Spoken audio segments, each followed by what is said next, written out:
energy in buildings, which still account for about 20% of our energy budget.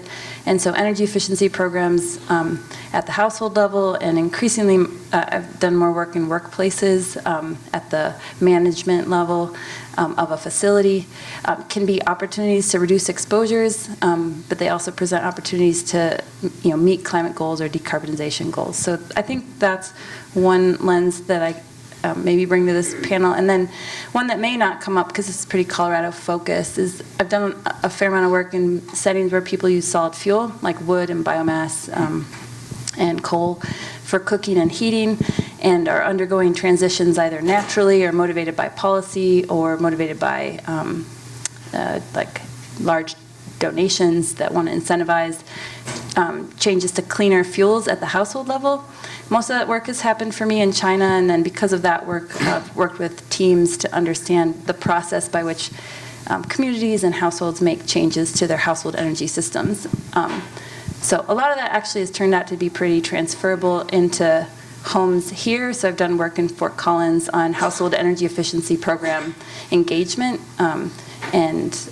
So I think that maybe covers the... That's great. Well, thank you, Ellison. Steve. Yes, thanks. So as Jean said, I do a lot of work on water and energy systems within the urban environment. So primarily a lot of the things I look at in my research is trying to balance that supply and demand question. And I do a lot of work on the human dimension elements of how individuals use resources or how the engineering systems affect their use. So I guess some examples of projects that I had related to finding new sources of renewable energy. And I think Jean asked me to kind of talk about what exactly is a renewable energy source. And we can think of renewable energy as really any source that is generated at a rate greater than what we use. So we can sort of take, that energy and transform the energy that we have in the system. So as long as we're doing it at a rate that's less than what we produce, then that system could be considered renewable. So I looked to where we can find other renewable energy sources, like for example, getting biogas from wastewater systems, or looking at alternative land use for solar arrays like agrivoltaics.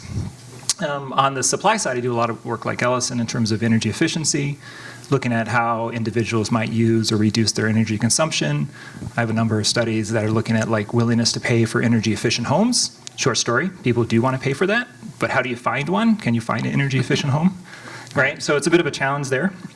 And then I do a lot of work on the resilience of this basically water and energy systems. So how it relates to the energy grid is if we all make a transition from how we use energy now to how we need to use energy within the renewable system. Like Jesse was saying, we charge our cars at night, we charge our phones at night, but where we see peak solar is in the middle of the day, where we see peak wind is around 4 p.m., right? So it's nearly not compatible with how we currently use energy. So I do a lot of research on trying to look at how we might change our charging adaptation, or charging behavior and other types of behaviors related to efficiency use. Thanks. Great. Carol. Yeah, well, I work in facilities at CSU, so basically I help things at CSU try to be greener. We're just wrapping up a solar project. We put 4.3 megawatts of solar on campus in 20 different systems. Really proud of that. There was a whole team of people working on it. Some of them are in this room, but we got that to happen. That's been 4 or 5 years in the works, 2 years in construction. So not a trivial matter, so really proud of that. Also do a ton of energy efficiency work. Honestly, that's how we move the needle on carbon. The solar's all really sexy and cool looking, but how we really move the needle is to make our buildings more efficient, and that's how we reduce carbon. And finally, we do the annual greenhouse gas footprint, which we are wrapping up the painful last data. When you do a large data gathering project, you have to nag 3 people 6 times to get the last 2 bits of information. We're in that mode right now, so trying to wrap up the footprint for the year, and just seeing how good we're doing at moving the needle. And I will say it does not look promising this year for going down. We're coming out of COVID, so we hit a low and we've come up. We'll probably come up a little bit this year too. So that's the bad news. So Carol, what's the like portfolio for renewables at CSU? Like just broadly, like what are we using and where is it located? Primarily solar. We don't have any wind on campus, although that is in discussion. For those of you that know wind power, the Front Range is terrible. It's either 80 miles an hour or nothing, and that's not a good wind site. But CSU, as a land grant, owns property all across the state and up into Wyoming, and we are looking at some of those sites in better wind territory. And honestly, a wind farm gets bigger faster than solar does, and frankly, there's not enough roofs on the planet to offset all of our commercial electric use. Although you mentioned agrivoltaics, we're getting into that world because then you get past the land use conflicts between ag and solar. You figure out how they can cohabitate, is the gist of that. Great. Okay, thank you. Okay, first question from anybody in the audience. Okay. Jill. Always count on Jill for the first question. There we go. Hi, I'm Jill Barron. I'm with the U.S. Geological Survey and Colorado State. And I've got a question for Steve about the intersection of water use and energy production. And I wonder if you could explain more about that. You know, hydropower doesn't seem to be so important in the state of Colorado, but there's an awful lot of water used for cooling. And as we have less and less water, well, how's that going to intersect with energy production? Well, I think you hit on one of the key points about that intersection between water and energy. So water is required to really generate most electricity sources, and this is pre-renewable. If we exclude kind of the manufacturing of and mining of the materials that go into solar arrays, but we just think of like a general electric plant, like a coal power plant or even natural gas plant. Anything that generates heat, we use water, we divert water in order to cool it down. We try to capture some of that energy from the water, but we're primarily diverting water. So across the U.S., the greatest diversion of water is actually for electric power generation. Whether through hydroelectric plants or just that cooling. So whenever water resources diminish in particular areas, like California is a great example, so that potential for generation declines when there's droughts. Now, that doesn't affect Colorado as much. I think we're only about 2 to 3% of hydroelectric here. But if we were to, go into fracking or something, I want to get into that kind of conversation, but we essentially use water for mining and those types of things, right? So when we run out of water, we run out of the capacity to produce energy. And on the flip side, we need energy to deliver water. We need energy to treat water. We need energy to pump water. And so when you open your tap, you really are getting a little bit of electric use or energy use in order to deliver that, right? So they're very coupled and very tied together. What's unfortunate is we tend to manage both of those resources independently. Different regulatory systems, different academic environments, civil, electrical, like you have all very, very different worlds, but I guess they don't connect, water and electricity. We all taught that when we're like 2 years old. Don't do that. But primarily, just like both of those resources are highly coupled, and that's an opportunity for us to think more broadly about where we can connect those. Carol, go ahead. Yeah. I got to add to that, because we're doing the greenhouse gas footprint right now. The emissions factor, the reason I know that our emissions are probably going to go up this year, an emissions factor is what you use to convert whatever you have into emissions. So in terms of electricity, it's tons of metric tons of carbon equivalent emitted per kilowatt hour or megawatt hour. In city of Fort Collins, it went up by over 5% this last year. And you're like, wait, they're supposed to be on a path to zero. It's because we get a calendar year number from them, and in 2022 there was a drought on the Colorado River, and actually about 15% of their power comes from hydro, and they had significantly less hydro because of the drought in 22 on the Colorado River. And when they don't have hydro, they make it up with gas, and therefore their emissions went up quite substantially. Hello, train. Those are always fun. It's just the coal car coming down, That's so it's no fine. doubt. Well, we're gonna hope for wind turbine blades, right? Okay. I'll just make one more point and I'll drop go. You actually bring up a good point in terms of like when we do have a drought, we need to look for alternative water sources. Potable water that comes just from the snowpacks is the least energy intensive to treat. It's very clean, it's very easy. But when we start running out of water, we have to treat more sort of salinated water or less, and those increase the energy. Yeah, so it's very. We saw that in Australia, for example, during their millennial drought, that they had to go out and get new water supply, and so their energy consumption went up about 20% in order to supply that water supply. So. Right. Questions? Anybody? You don't want me asking questions all night. It gets really boring. Anybody? Okay, I'll ask another question. Jesse, what about, Carol had mentioned this idea of integrating like, what is the energy portfolio in Colorado agriculture now? Like, what do they have, and like, what does it make up? Can you give, like, how much of the income is it for farmers and stuff in general? Like, if people are buying into wind, or well, a lot of people have gas too and oil, I guess, right? So anyway, any idea? Not off the top of my head. Okay, yeah. No, sorry. Yeah, I didn't do that to pin you on the back. I was like, because I mean, the agrivoltaic thing is sort of compelling, I think, in terms of getting more of the agricultural community involved. I agree. Yeah.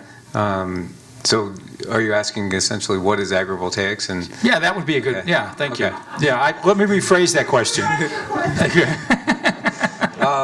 yeah, well, my guess, if I just had to wager a guess, is that not a lot of farmers are making money off of energy right now. Right. Unless they're leasing their land for drilling purposes or something like that. But yeah, there's a big push from the state and from the federal government to try to get farmers involved in solar because there's a lot of land available in farmland.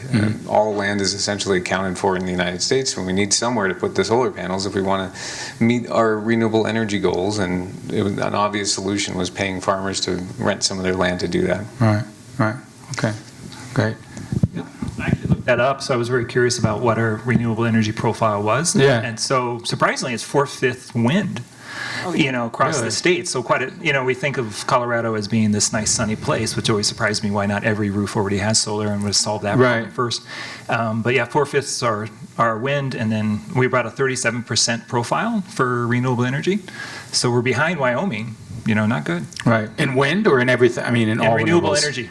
Wow. But it's per capita. I mean, they only Right. have 12 people living. Okay, trivia question for the crowd. What is the state with the highest percentage of, or highest total renewables? That's the way you ask. Texas? I have accent. It's totally. West Texas is the Saudi Arabia of wind. Really? Yeah. Wow, interesting. Iowa, somebody said Iowa. Question? Actually, Yeah, Iowa they is have up to there. do- sorry. somebody said Iowa. Iowa's way up Okay. there, yeah. They have to curtail the wind. They produce too much wind, and then they don't export it across state boundaries. And so they sell it for negative prices sometimes.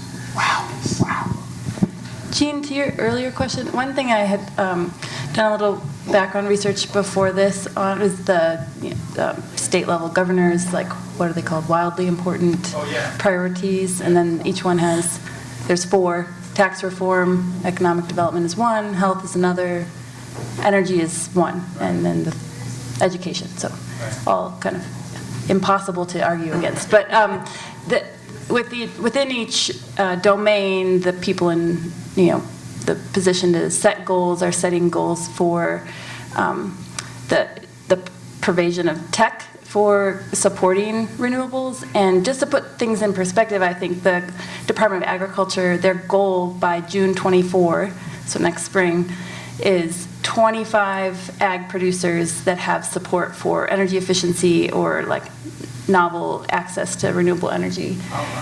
But I think it puts in perspective, like 25's a number you can wrap your arms around. It's not that large, so it suggests there's not a lot of penetration yet. And so far, if you look on their dashboard, there's no progress made against that goal. I'm not sure that's true, or maybe they're just not updating the dashboard, but yeah, I think they tried to set the goals back in like 2020 or something like that. But We have a question.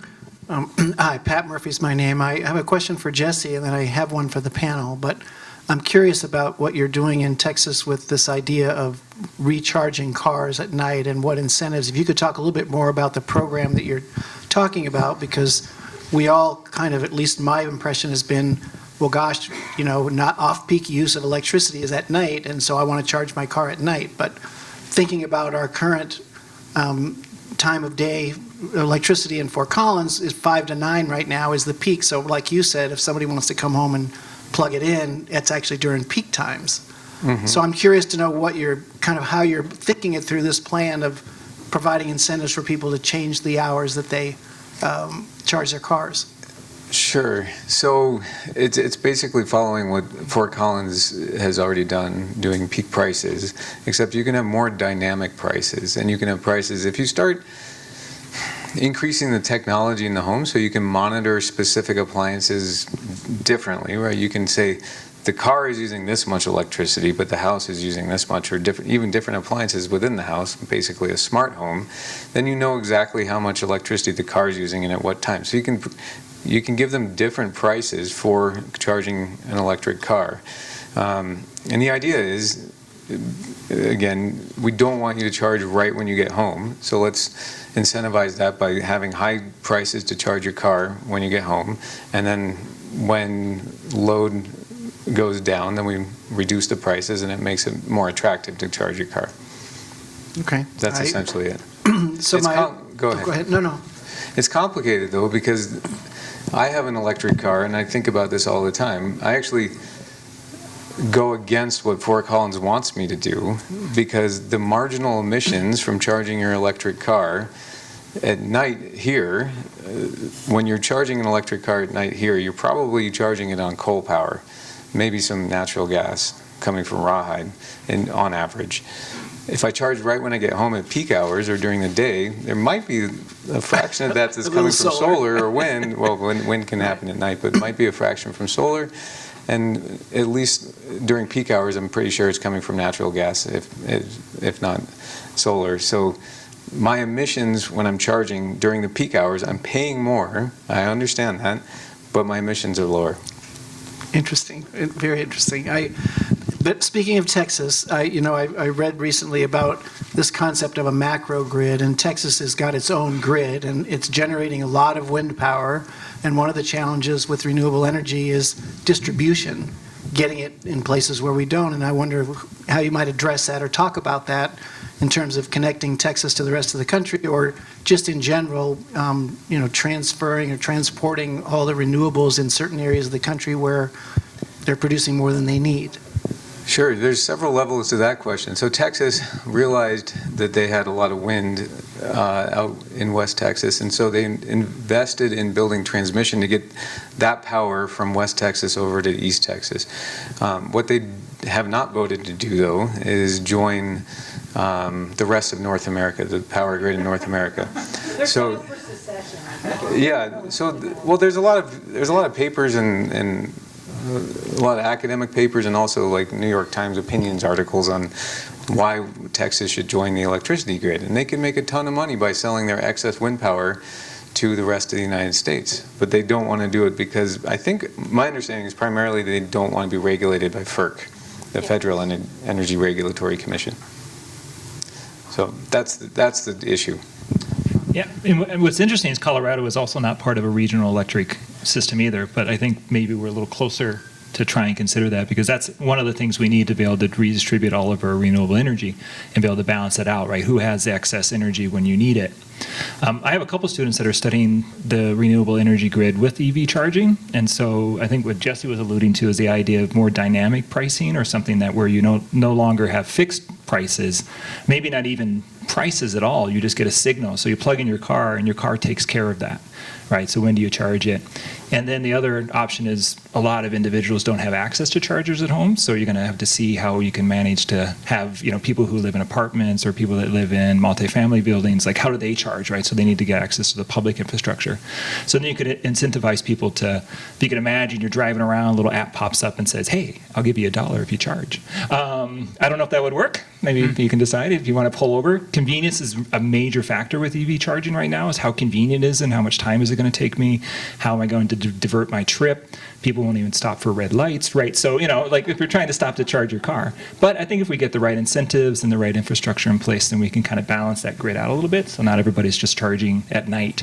Because I think California looked at that study and they needed 50% more generation in order to meet their EV car goal. Right, so if everybody went home, charged a car, they build 50% more power plants using natural gas. We went the wrong direction, right? All right.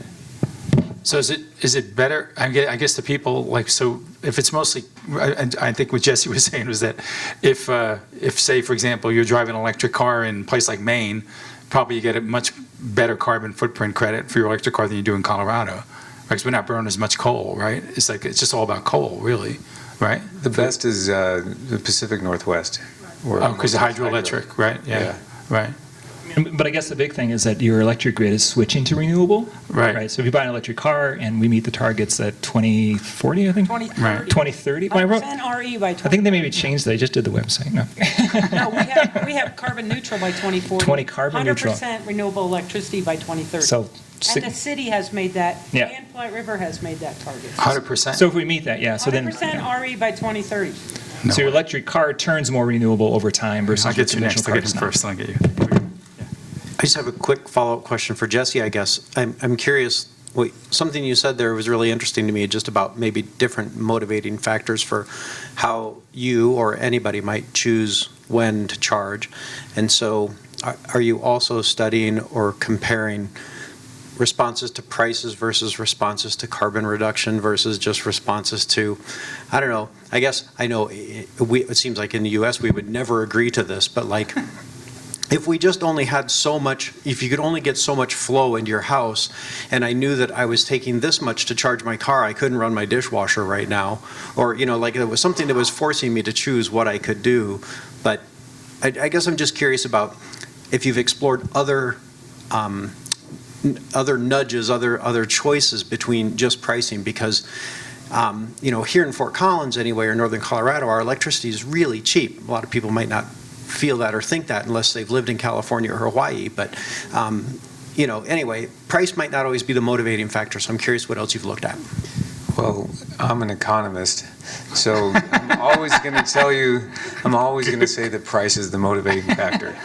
No, but we do study other types of incentives, like information provision. We haven't done what is your carbon footprint for using electricity at this time or this time. But we've done just providing information, asking people to conserve electricity, asking people to use electricity at different times, sending out mailers. I'm sure a lot of you get these in Fort Collins that have a little smiley face, I guess, that says you're doing better than your neighbors. Those ones work really well. Just asking people to conserve energy doesn't work all that well. So, yeah, You know, comparing people. What's interesting, kind of related to that question, in Ellison's, I think you're doing some work on the kind of like the co-benefits of energy efficiency, right? So I've done some studies, and people are willing to pay for energy efficient homes, right, if they can find them. Then I did another study that says, okay, are people willing to pay for the retrofits and upgrade? And the response was, no, I don't want to deal with contractors. That's terrible. You know, so if you look at it from like just a pure energy question, it's not as motivating. But I think Ellison's work is sort of looking at what other benefits do we get.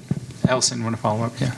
Sure, thanks, Steve. That's true. In Fort Collins, we have looked at how people, like why they would choose to engage in energy efficiency programs, and then if they do engage, then who chooses to take action on what they're given as recommendations, and how far do they go? Do they do the good, better, best? Like what program do they follow in? And I do think there's other motivators. One of the things we're studying in a different project is how do people factor in their indoor environment and well-being as they make choices, and that's really hard to actually quantify. But a point I wanted to raise, like a lot of times it's interesting to study what people do when they're given choices, but a lot of the work I've done has been with people that rent, or people that don't really have choice because they don't have funds, so they're choosing to like put on more clothes because they're cold, and they're not choosing to heat. And that's a different choice set, and it's an important one to study because they're not often at an individual level in a position to make choices that change what they can do. And so a lot of what we've been trying to understand in the last couple of years is who should we be talking with? You know, property managers are often pretty overworked and trying to avoid mold litigation for the most part in the residential space. And so we've been moving up the chain and started doing some interviews with insurance companies to understand how they might insure properties that demonstrate greater energy efficiency. That's just something we're getting started, because I think there's 45% of our population in the United States rents. Not all of them rent in a position where they're severely unempowered to make choices, but high proportions, like in Fort Collins, something like 90% of our low-income households rent. So it's people without a lot of financial power, and then without a lot of agency to change the environment that they are living in. So access to a charging station isn't going to be something that they maybe even can install in the home that they're in. And so I think it's ended up pushing me a lot more towards more qualitative research. in some ways not the traditional engineering stuff, but Right. yeah, I don't know if that No, gets at what you're That's saying. great. Yeah, we got a question over here. Hi, I'm Bill Althouse. I'm on the Fort Collins Energy Board and have a local nonprofit. The Platte River situation needs some updates. They have pretty much categorically said that 100% renewable is impossible, and they're not doing it. They've backed back to 92%. Recently, they're down to 88%, and it's pretty obvious they're going to the state mandate of 80%. They're not doing it. Right now, they're spending all their energy on getting approval for a $340 million natural gas plant, which they say is because of renewable. The sky is falling, and unless they have this giant new gas plant, we'll all go in the dark, and our mayor the other night said people will die if we don't put in the new gas plant. However, the rate estimate increase, thanks for mentioning rates, right now, according to the finance director of the utility, we got the projections year over year between now and 2030. We're looking at about a 60% increase in rates to cover Platte River's plan. The alternative, of course, there's hundreds of billions of dollars for the free for taking. All you got to do is ask for it. Tax credits are actually unlimited.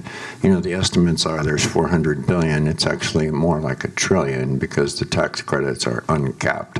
So if we launched a program to deploy local resources, we can make rates go down with renewable resources. And so I'm just wondering about the economic sustainability of our city's plan, a 60% rate increase versus a rate decrease to go renewable. And then there's the economic multiplier. If our energy suppliers become our consumers, who are now prosumers is the word for consumers who add production, if our prosumers are our suppliers, that money, instead of leaving town to go to a gas supplier for the power plant, now go into the pockets of local prosumers, isn't there an economic multiplier and a circular economy impact? And shouldn't we really be looking at, going to the virtual power plant local model of prosumers for economic sustainability? I didn't really hear a question in there, but I'm going to give you my thoughts on that. We keep talking about renewable because it's cool and sexy and all that. What we really need to talk about is the stuff we've been talking about for decades, is we need to double down on the efficiency of our building. I can look around here and go, this is probably, I used to do energy audits for a living, and I could walk in any commercial building, probably with the exception of a handful, and tell them, okay, you can invest this much probably in a less than 10-year payback and save 20% on your utility bills. I mean, it's not rocket science, and we just got to stop using the cleanest kilowatt hour is the one we never use. That's my...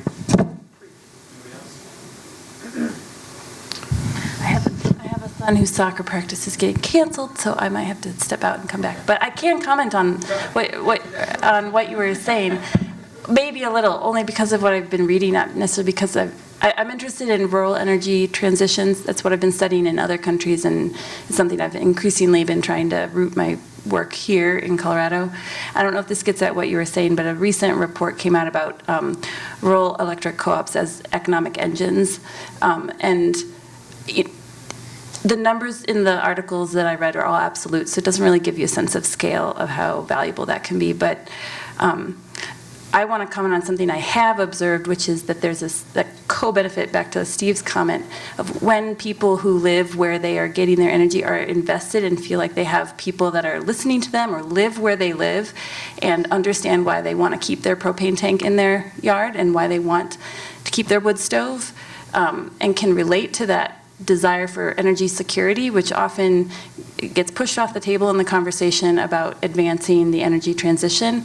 I think there's a lot of value in that as well. So I can't talk very well about the economic benefits of rural electric co-ops, but I think there's a lot of cultural benefits that I think lead to better transitions, or transitions where more people feel heard and understood and have resources to address their needs in those extreme events that are, come frequently enough that people would rather be with the resources to address those needs than like addressing some nebulous climate goal. I don't know if that speaks to, maybe that's not a great thing to say in this room, but.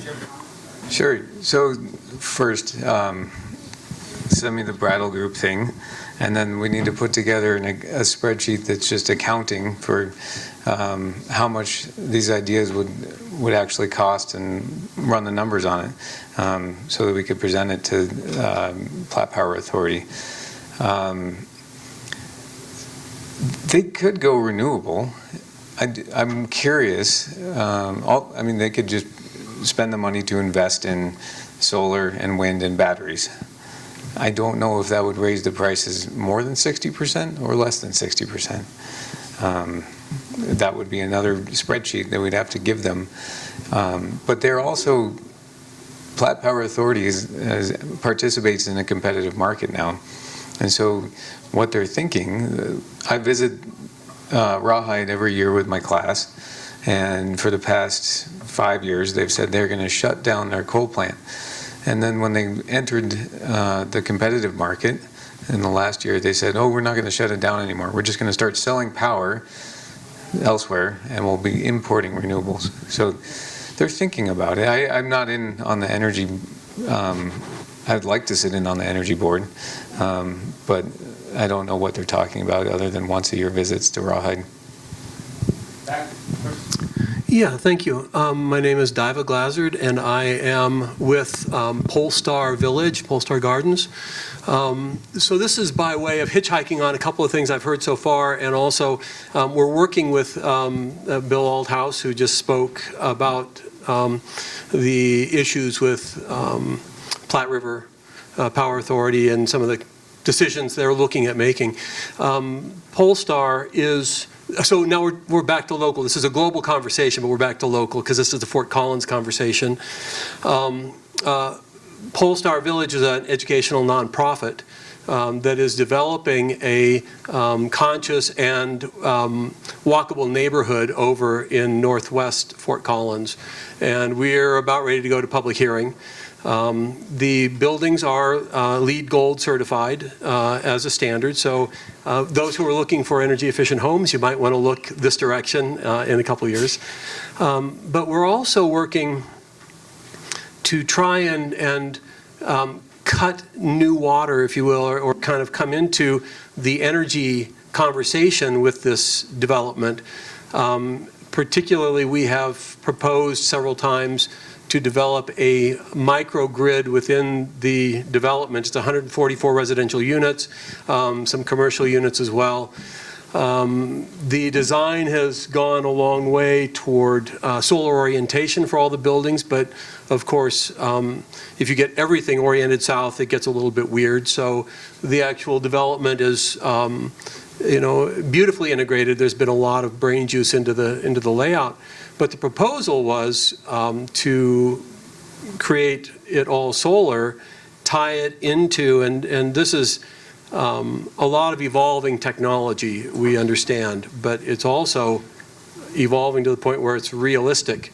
To develop within the subdivision or the development a electric car sharing program, use the cars as the battery backups, and if people study how much vehicles are actually used. Everybody has a vehicle and it sits idle 80%, 90% of the time. So using the electric vehicles as battery backup, and then having a development-wide consolidation of all the power generated from the solar into the battery backup, distributed back out to the community, island capacity, so that it's serving its own needs. It can dump back into the grid and support the grid, create value for the larger community. But then if it gets into an emergency situation, can actually island and take care of its own needs internally. Bill can talk a little bit more to the technical aspects of it, but we're seeing it as an example of distributed energy resources that can make a different approach, rather than just having all of the energy resources consolidated in central facilities and central distribution, to actually start to localize it again.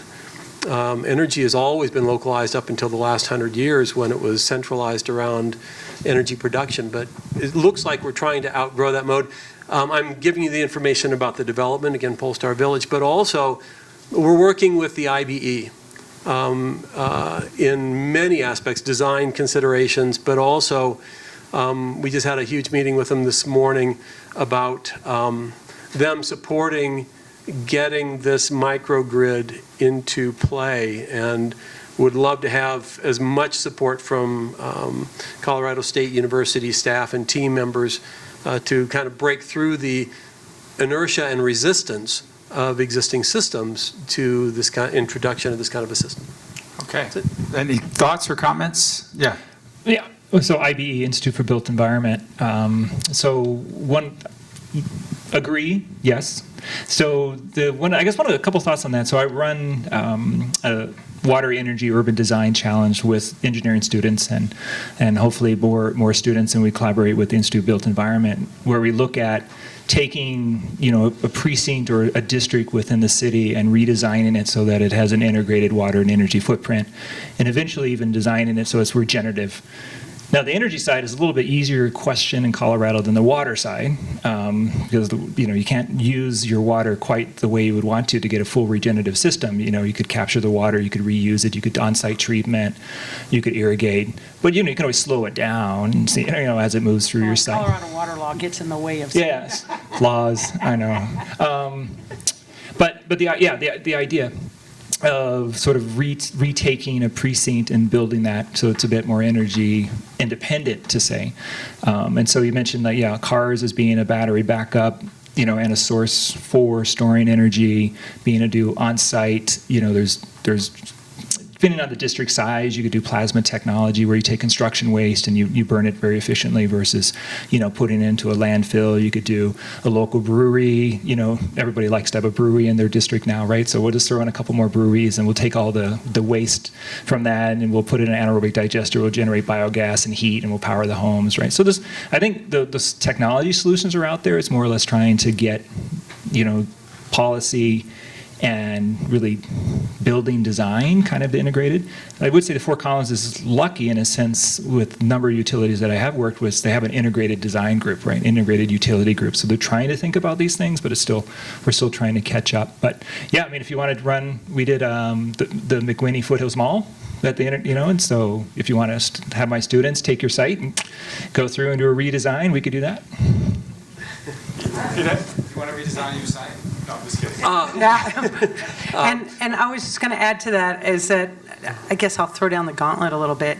CSU, the Energy Institute that's on North College by the river, Brian Wilson and his team there are in the process of designing Powerhouse 2, which is going to be on the corner of Vine and College on the other side of the river, basically. And they're trying to make that not only net zero operating carbon, but getting as close to net zero embodied carbon as they can. And so I think we need to think about, again, we need to think about when we're building buildings, how can we make a building that has zero energy needs net? That doesn't mean you don't need to have energy sources and storage, but can we move beyond LEED Gold and think about net zero, or that as a goal? And it's not net zero hour to hour, I get that, but can we think harder about making our buildings less of a burden on the system as we build new? Yeah, certainly this is going that direction, and certainly, there's of course the trade-off economically because we're trying to make it affordable as well.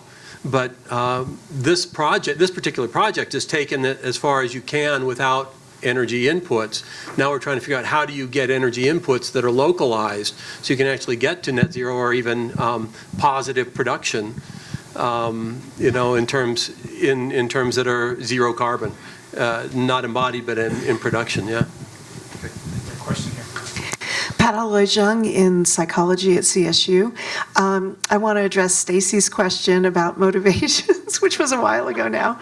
I've done a couple of national studies looking at how people prioritize cost and carbon and comfort. And Jesse, cost always comes out on top. So My question for Jesse is that the city is moving some of its incentives for solar to battery systems. And how do you think that that fits into kind of your work on, demand response and things? That's interesting. I didn't know that. That's really cool. So the subsidies for these things are, in my understanding of reading the literature on this, is the primary drivers for bringing the cost of like solar down. So we subsidized solar 10 years ago, and the cost of solar has come down like 90%. So if we start subsidizing batteries, we can expect that the costs are going to come down too, and that's really neat. So what is it going to do? It depends on how the city structures the contracts for the electricity that the batteries are storing and then dispatching. So if you can store, if I can put a battery in my home and I can store power, buy power in the middle of the night when it's super cheap, and then sell it back in the peak hours when it's expensive, I'm going to do that every single day. So people can make a lot of money off of that. That'd be neat. Okay, question here. Are you good? You want to comment, Steve? Good, follow up. Oh, no, yeah, like 3 times as much. Yeah, definitely. Because the peak rates, if you could sell it back to the utility, and so we have, net meter pricing, so we get what the cost is, unlike other utilities in other states where you get the wholesale rates. So being able to sell your power is a big advantage. I mean, so the adoption of solar and batteries, there's a pretty good incentive here. But the one thing that related to cost that we don't communicate quite as well is sort of that real estate value. So there's been a number of studies with the American Council for Energy Efficient Economy that has shown that, people are selling their homes at a higher value if they have solar, right? And so we always talk about what am I going to save on my, net pricing or my utility, but you put it up there next to a kitchen. It's pretty good. It's like 90% for solar investment. What kitchen gets you like 75%? I know you can't cook on your solar array. Maybe that's somebody else can figure that out. But there's like a different way to have a conversation around those benefits of transitioning your house, from being inefficient to an efficient house. Add one more motivation. I have a brother-in-law and sister-in-law that live in Fort Worth, and they lived through the horrible Texas nightmare a couple winters ago, where people were dying across Texas. It was awful. And my brother-in-law is retired from the federal government. He's an IRS agent, of all things. And he decided to invest in both solar and battery, so next time the Texas grid tries to do that to him, he can thumb their nose at him. Now, he has the resources to do that. I mean, we can talk about equity, there's only a very limited people that can do that. But in the state of Texas, he gets very little financial benefit to that. Their pricing is not designed to support solar, even though he's doing all the right things in terms of storing his solar and distributing it when they need to. But only a handful of people can afford to do that, and lots of people, the renters and everybody else, are left out in the cold, as they say. And the Texas grid hasn't gotten any better. If they have another cold spell, it's happening all over again, by the way.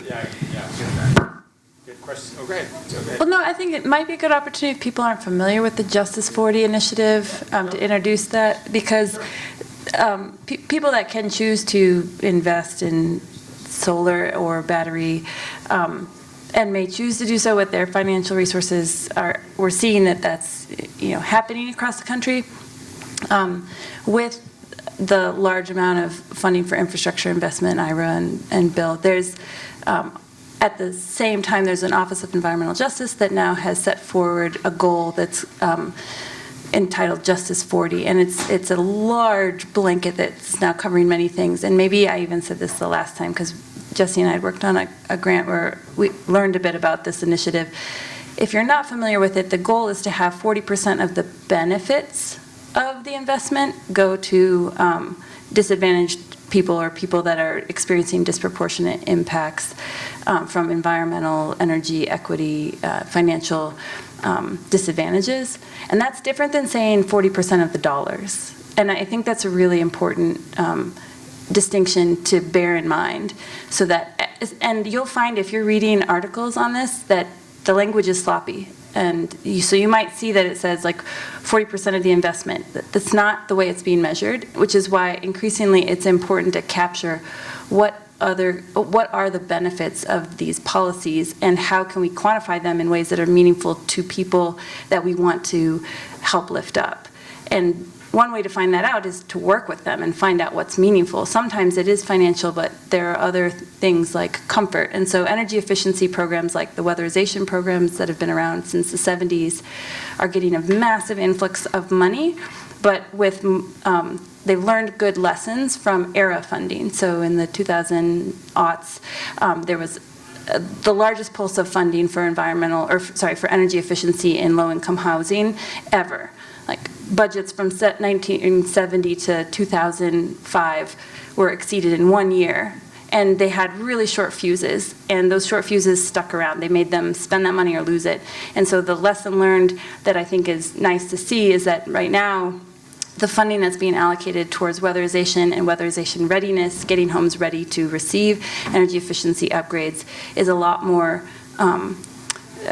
thoughtful in terms of allowing for longer time period for that to be spent, and also addressing that homes may need structural change first before they can actually benefit from an energy efficiency upgrade. And the reason I go into all that is I think we have learned some things over the last few decades that suggest the current influx of funding for infrastructure is going to be directed towards lower income households in a more thoughtful manner. It doesn't mean it's going to be perfect. I'm sure there will be missteps, but it seems like we've learned some key lessons from a few of the past rounds of trying to address that household population. Great. Steve, do you have a comment?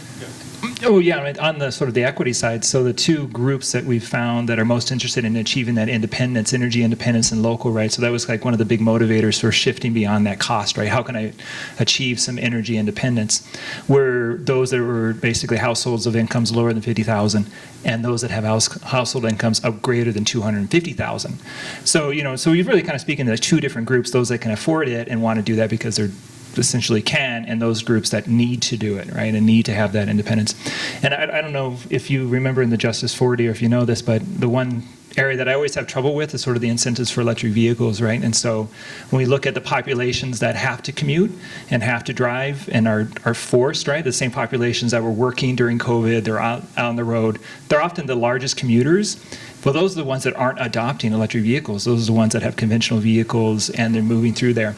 So they may have gas rates or monthly gas rates. I think I read one study in California up to $700 a month in gas, right? So even with that large monthly gas bill, the investment to shift to an electric vehicle, which may cost them less overall, is really large, right? And so I don't know if you've seen policy shift to allow like those that really need it or not.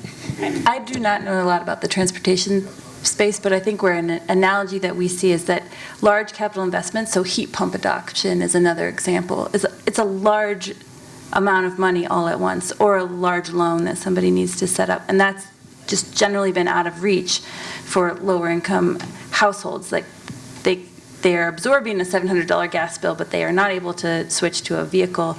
And so I don't study financial instruments, but we see that as a common barrier to adoption of a new cooking system or a new heating system, is that the one-time cost, or the one-time cost spread over a short window, is just a barrier that's too high to ever clear.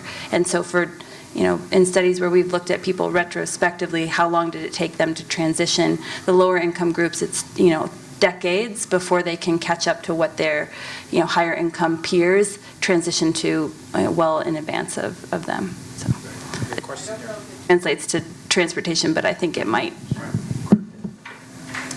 My name is Terry Gray. I'm in the chemistry department. I got invited to make a blurb, so I'll do that. A colleague and I, Tony Rapay, have written a book called Energy, What the World Needs Now. It's designed for non-majors in the chemistry department, and a little chemistry focus, but it's available on Kindle and Apple Books, and it's related to everything we're talking about here for non-science majors. So that's my blurb, but the question is, it might be on the fringe of what's relevant today, but there's a company that has sort of come out in the last year called Net Power. I don't know if any of you have heard of it, but this is a company that is going to take natural gas, produce electricity from the natural gas, but capture all of the carbon dioxide in the process. It's a novel process compared to other CO2 capture technologies. Obviously, it's not a renewable energy form, but I think they want to call it certainly a clean energy form because it doesn't have CO2 emissions like traditional things that we burn. I just wondered what any of you think about that or have thought about that, and whether that's a path to go where we continue to use fossil fuels, but if we figure out a way that they become clean in the sense that they don't emit any CO2, whether that's a legitimate direction. Very intriguing. I haven't heard of that. The one thing I'm always cautious about with natural gas is the upstream effects, because, leaking raw methane, as a chemist, you know this way better than I. Leaking raw methane is 28 times worse than CO2. There's a multiplier. Okay. Right, exactly. So raw methane is bad, and so the upstreams, this sort of wellhead to burner tip path, and modern greenhouse gas accounting, as a matter of fact, it will hit our footprint for the first time this year, add a factor that takes that into account, and it will increase.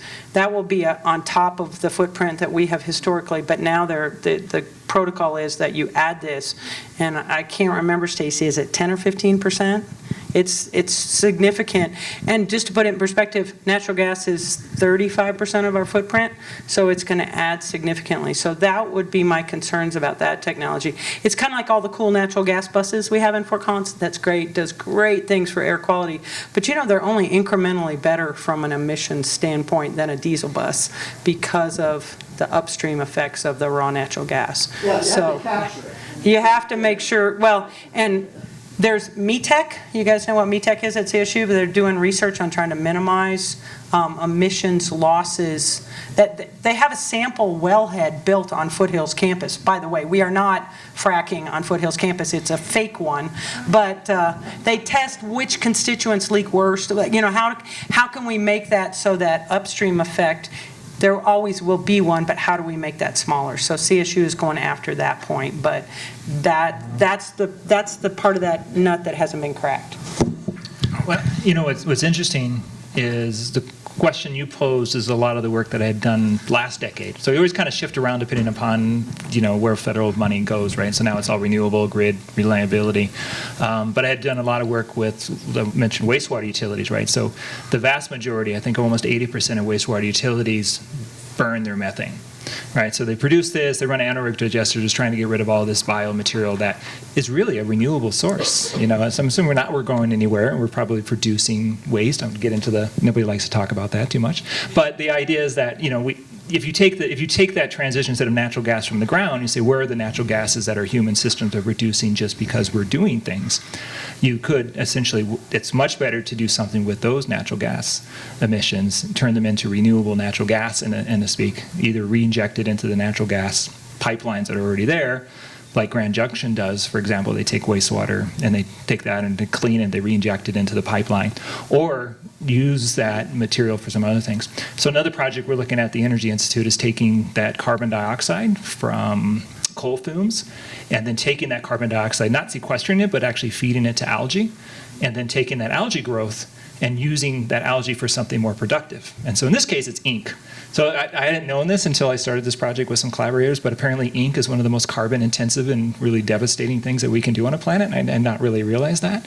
So moving to digital might be good. I didn't realize that, me scribbling in the afternoon was actually hurting our planet. But the idea is we can take that carbon dioxide, capture the methane, use that carbon dioxide, produce another product, get back into that circular economy stuff. I think there's solutions, and those are really good stopgaps, right? So we can go back to pencils too. It's graphite, right? So we have a question. Go I ahead. wanted to raise Another emission source that comes from natural gas processes, upstream, midstream, is VOC emissions, and those don't impact global populations, but they do impact people that are next to those operations. And historically, where those places get cited is also, again, people that are maybe less mobile or less capable of protecting themselves from those exposures. And there's a number of people at CSU that have been studying that, and Health Effects Institute, which has traditionally focused on air pollution from things like traffic and power generation, has been increasingly interested in understanding the exposures that happen to volatile organic compounds, which is a wide swath of things. People hear me say this a lot. If you peel an orange, that's a VOC, and that's harmless as far as we know. It's not going to be bad for you. But if you fill up your gas tank, you're smelling that sweet smell. That's benzene, and benzene we know is a carcinogen. Volatile organic compounds are really diverse, but from the perspective of the EPA, there's about 187 that are regulated from an emissions standpoint. So polluters can only emit so much of any one of these compounds, and they have to obtain permits and then report on those. But the VOC emissions are hard to measure, and it's been hard to parse out what contribution that energy production process is contributing, and it's worth following up on for people that live near those sources. Go ahead, Jesse, we have a question back here. Sure. Go first. I'll be quick. So my personal opinion about carbon capture and storage, this is not the opinion of CSU probably, but it's like a parent with a cranky child, and they manage the cranky child by saying, here's a TV and some candy. And it's kind of the same reason that Carol was saying, but it just sort of keeps the technology going. I don't like it. Okay, question back here. Hey, yeah, I'm Avery, not an energy researcher, so apologies if this is a simple question, but so y'all have spoken some to demand-side solutions to like our energy transition issue, as well as, you know, developing new generation opportunities, but I'm wondering if you can speak to kind of the transmission-related barriers, and if there are any kind of a transmission infrastructure changes that we can make in order to facilitate this transition. I think that's something you hear a lot about as a non-expert, and a big barrier to kind of new renewable projects coming online. Great, that's a good question. Transmission. I'll give a quick answer because I'm not a big fan of large transmission systems. You look at like what happened to Los Angeles and California, big massive pipelines moving water around where it shouldn't be. So I have a little bit of problem. I like to be more local and regional. So the first thing I would say is probably better to be distributed, you know, and look to those solutions versus building big massive transmission systems. But that's just kind of like my personal opinion. Carol?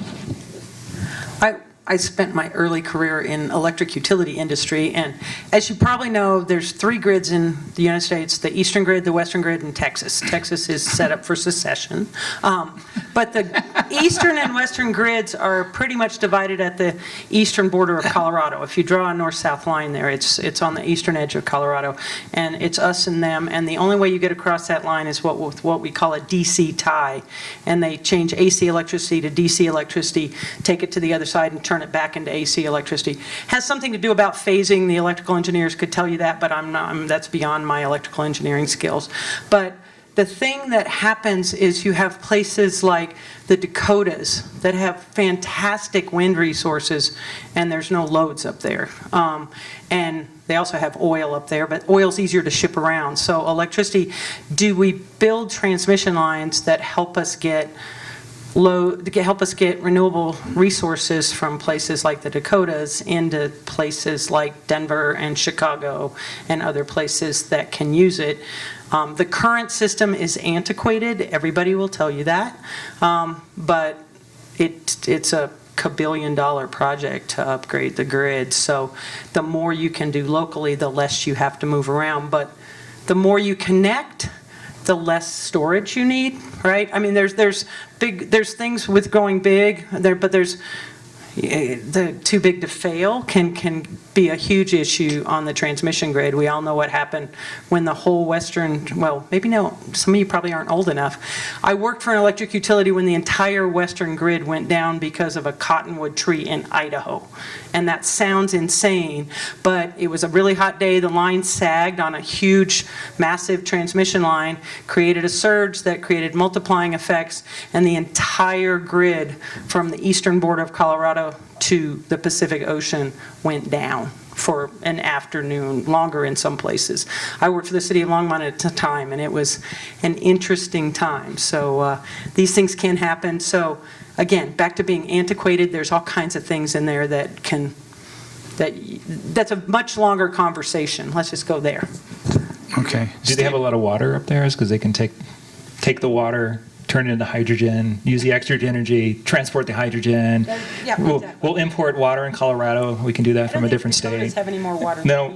Yeah. Okay, that's not good then. All right, we just got to find a state that has lots of wind and lots of water and no population. There you go. Probably not a mix that's popular. Ellison, good. You're good. Well, I think to your question, is it Avery? I don't study NEPA closely, but National Environmental Protection Act has been in place for a long time. And there's really strong evidence that it is one of the major resistance, countervailing forces to permitting infrastructure. And this is not a simple problem, and it ends up, I think something I observe is that it ends up being very local. Like what matters could be very socio-cultural in some places, and in other places it could be, more about, resource allocation and financial decisions. But I think increasingly, and you might know this more, economists are studying like where has NEPA been effective in achieving its goals without completely stalemating the ability to build things, and that's coming to a head because a lot of money is now available for building, and the permitting processes that have been decades of delay for some projects will prevent us from meeting some of these 2030 or even 2040, 2045 goals. Okay, question here. My name is Dennis Lojima, a researcher from Colorado State University. A lot of our conversation this evening has been around electricity and distribution and renewable electricity generation. But we have a very large agricultural footprint, and bioenergy has been talked about over the years, and it seems like there's multiple co-benefits in looking at the waste materials in our agricultural systems. You mentioned this, Steve, about how biogas from our refuge can be used, but I think in our agricultural systems, what's the conversation going on of looking at various bioenergy materials that can be produced and used, again, locally within our agricultural systems where, a lot of the tractors, a lot of the pumping systems that we do for irrigation can utilize, various bioenergy materials. And this hear from you all, what your take, what you're hearing in the conversation in the ag systems, ag sector here in Colorado about moving in that direction. Are there incentives with the new IRA funding that can actually enhance the build out, the scaling out of some of the things like Duke Energy has done with bioenergy, gas production, and things like that?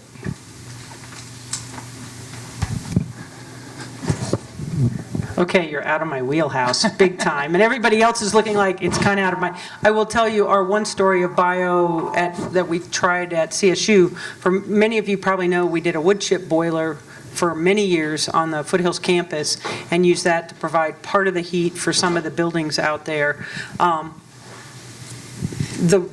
When we built it, natural gas was $8, headed to 10. 10 years later, natural gas was down to 3. It made it really hard.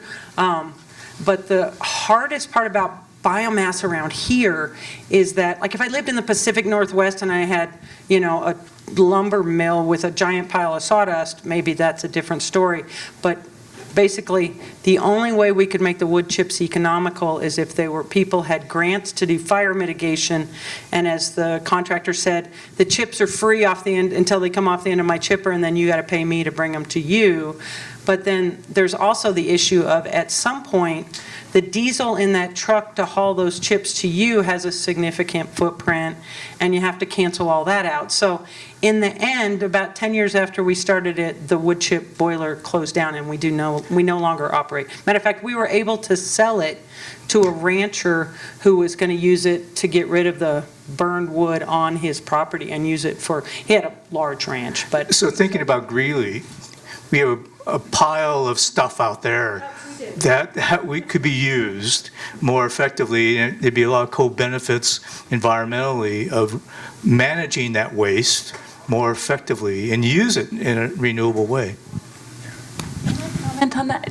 I don't know Colorado, but I studied this biogas and biomass producing pellets in northern China, where there's abundant animal husbandry. So the idea of decentralizing energy production at the household or multi-household level was a huge push in the 1980s, and where places that we worked, we saw the sort of historical imprint of that. And then we did a tour of 5 provinces that have really high volumes of ag residue that they would otherwise burn because they need to get it out of their fields, and it leads to a lot of pollution at the front end of the winter season. So there are numerous institutes in these northern provinces that are entirely specialized on biomass reutilization.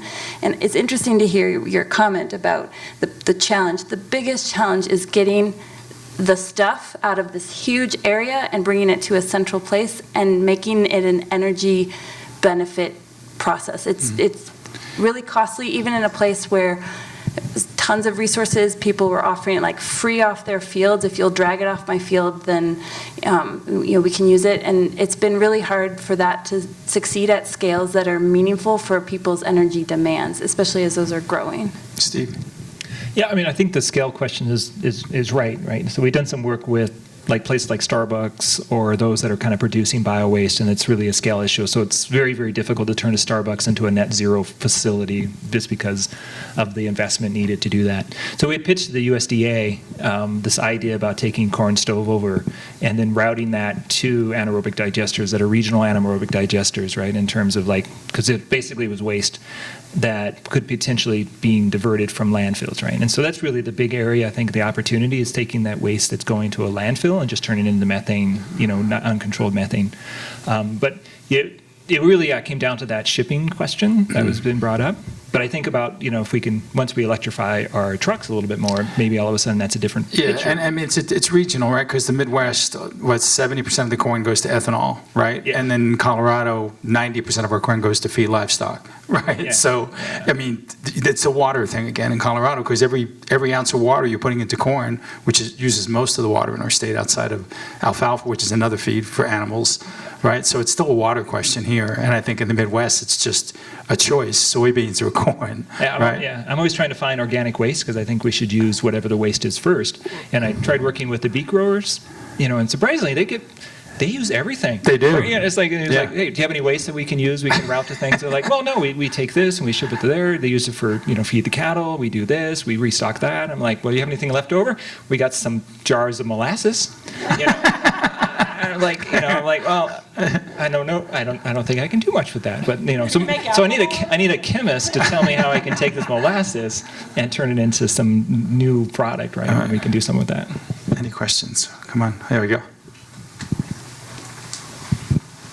Hi, Vinny Paglioni from Systems Engineering at Colorado State. And Steve, I promised you a stumper, so here it is. Not really, but I think one of the things that I've been hearing throughout today is that, we're talking about in the long term going to, increasingly electrified transportation, which is going to increase the amount of generation we need. And so there's one source of good generation that's carbon-free that I have not heard brought up yet. And I would like to get your thoughts on, do you see a role for nuclear power in the future? There's someone in this room that report for the Department of Energy that's going to start putting small nuclear power plants in Alaska. Right there. Yep. Hi, everybody. I'm Levi Kilcher. I'm with the National Renewable Energy Lab. Jesse just ambushed me. I was at the climbing gym with him last night. He didn't even tell me this was happening. I found out about it another way. I'm supposed to answer the nuclear question. NREL is one of the few non-nuclear labs, and I've been doing, I'm in the process of transitioning to a job at the DOE. I don't know why I'm telling you all this. I'm trying to just come up with some thoughts. But there is a lot of really interesting stuff happening in the micronuclear space. They're trying to basically make fuel pellets. Uranium. One of the concepts is to make uranium fuel pellets that are intrinsically stable. So rather than having to like control nuclear reactions mechanically, and if those mechanical systems fail, then you have all the risks associated with nuclear nuclear problems. The idea is that the fuel itself is intrinsically stable and it sort of burns at a low temperature that boils water, and the system can just sort of run and be stable. And there's a lot of research goes into this. The challenge with those right now is that the cost is really high, basically because the cost of making these intrinsically stable fuels is still really high. But I do think it's a really interesting research space. The state of Alaska is was an applicant for getting one of these micronuclear reactors, and I'm going to be learning about it more in my new job. How big are they? When you say I think they're in the 5 megawatts to 20 megawatts range. Yeah. That's not. Yeah. So it could power a small village. That's pretty good, yeah. Yeah. Yeah. So I won't answer the nuclear question. CSU's main campus. Yeah. Oh, yeah. That would be CSU main 16 campus. megawatts. Yeah. Peak. So I won't talk to the nuclear question because I know Vinny would like me to. But one thing we heard from Platte River is this idea of base loads, right? And so the biggest challenge we have to switching to 100% renewable is how do we manage base loads? And so peaking is one thing, like everybody decides to turn their lights on and for Christmas or something like that, or everybody flushes the toilets all at the same time. We get these peak loads, but renewable energy provides a very unstable base load, and so we don't have a large source of hydroelectric power, which is a really great base load. So you can run the hydroelectric and ramp it up. Clouds come over, they take out 25%. Train goes by. Coal car. No more wind. Clean coal. Clean coal. Clean coal. Right. Yeah. And so we have to solve that base load problem, and the only options we have are really storage or other sources of energy that we can use, like bioenergy, potentially small scale nuclear. I'm not going to speak to that, but that's a component, right? Because that's essentially we could lose the renewable energy grid at any particular point if we're looking at solar and wind. So we need that base load. Right, Jesse. Sure. So if you put on your economist hat, you just have to weigh the costs and benefits of the different technologies. So we have to think about the externalities of nuclear. There's no greenhouse gases, but there's going to be radioactive waste. We have to put a price tag on that, figure out how bad it is, and compare that to the damages from whatever alternative technology you're thinking of, and then see which one wins. Just like button this up. So, the conversation with renewables, I was at a couple of I go to a lot of the agrivoltaic stuff now. And there's no way to net zero unless you have something like hydrogen or storage, right? And so what's the fastest way? What's our path there? Like let's get real. Make the energy budget smaller. Huh. Okay. Really making the load smaller. We do this work all the time, every day in and day out. Energy efficiency beats renewable energy in terms of dollars per ton of carbon reduced, hands down, every day. But that still gets you to net zero. That's not the title of the talk today, but But that'll get you to net zero? There are lots of people building net zero buildings. We need to figure out the intermittency, yes.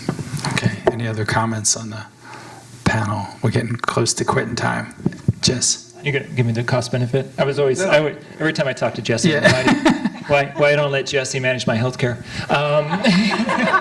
I'm sure you agree with my cost benefit approach. Right. The fastest way today might not be the right way, and so the way I see the fastest way is probably batteries. But I don't see that as necessarily the right way to go, and so I'm hoping that somebody changes that. With Ellison, you have a distraught look on your face now that he said batteries. think. Go ahead. No, would you have a comment about that? Was the battery? Well, I know this is about managing the Colorado transition. I think what weighs on my mind is that most of the global energy demand is rising, and it's not. I don't disagree with you that energy efficiency in, like, maybe at the scale of our state can be really advantageous, but it is, I think, not a place I want to be saying, well, you cannot use energy. And I know that's not what you mean, but I think that's, our global energy budget is projected to grow really quite rapidly in countries that we don't have any say over and maybe shouldn't. So I think it's an uncomfortable place to be in, where we've contributed a fair amount to some of these RCPs, but we may not actually be in the position to contribute as much to the solution as we'd like to assuage our guilt or shame or whatever it is that we're trying to mitigate. But this is a personal view, I guess I hold. No, it's great. Not a No, research. super. You're a person. Everybody's allowed to have a person. Jesse, anything you want to add to that? You do? Okay. Well, everybody, let's give them a round of applause. It was a great night. Really good work, everybody. Great questions from the audience. Okay, so we'll be back in about a month. Check your calendars. Look at the, if you sign up on sustainability.colorado, you'll get on the website and you'll get the invitations. Everybody be careful going home. If you're riding your bike, wear your helmet. Okay, see ya.